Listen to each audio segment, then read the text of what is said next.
സംസ്ഥാനത്ത് കാലാവധി കഴിഞ്ഞ മരുന്നുകൾ വിതരണം ചെയ്തെന്ന് CAG റിപ്പോർട്ട്. 2016 മുതൽ സർക്കാർ ആശുപത്രികൾ വിതരണം ചെയ്ത മരുന്നുകൾ കാലഹരണപ്പെട്ടതെന്ന് CAG കണ്ടെത്തൽ. രാസഘടനയിൽ മാറ്റം വരുന്ന മരുന്നുകൾ ഉപയോഗിക്കുന്നത് രോഗികളുടെ ജീവൻ അപകടത്തിലാക്കുമെന്നും CAG റിപ്പോർട്ട്.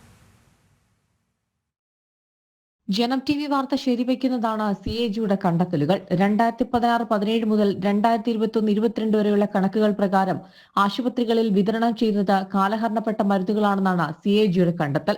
26 ആശുപത്രികളിൽ കാലാവധി കഴിഞ്ഞ മരുന്നുകൾ വിതരണം ചെയ്തത് 60 തവണയാണ്. 148 ആശുപത്രികളിൽ നിർത്തലാക്കിയ മരുന്നുകൾ വിതരണം ചെയ്തു.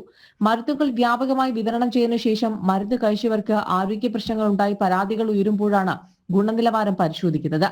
ഇത്തരത്തിൽ ഗുണനിലവാരത്തിൽ പരാജയപ്പെട്ട മരുന്നുകൾക്കാണ് സ്റ്റോപ്പ് മെമ്മോ നൽകുക. 530 പരാതികളെ തുടർന്ന് സ്റ്റോപ്പ് മെമ്മോ നൽകിയ മരുന്നുകളാണ് സംസ്ഥാനത്ത് വിതരണം ചെയ്തത്. വിതരണത്തിന് മുൻപ് തന്നെ കാലാവധിയും ഗുണനിലവാരവും ഉറപ്പുവരുത്താത്തത് ആരോഗ്യവകുപ്പിന്റെ ഗുരുതര വീഴ്ചയാണ്. മരുന്നുകൾ കാലഹരണപ്പെട്ടാൽ രാസഘടനയിൽ മാറ്റം വരും. ഇത് ഉപയോഗിക്കുന്നത് രോഗിയുടെ ജീവൻ തന്നെ അപകടത്തിലാക്കും. കാലഹരണപ്പെട്ട മരുന്നുകളുടെ വിതരണവും ഉപഭോഗവും ഏറെ ഗൗരവമേറിയതാണെന്നും CAG റിപ്പോർട്ടിൽ വ്യക്തമാക്കുന്നു. ജനം, തിരുവനന്തപുരം.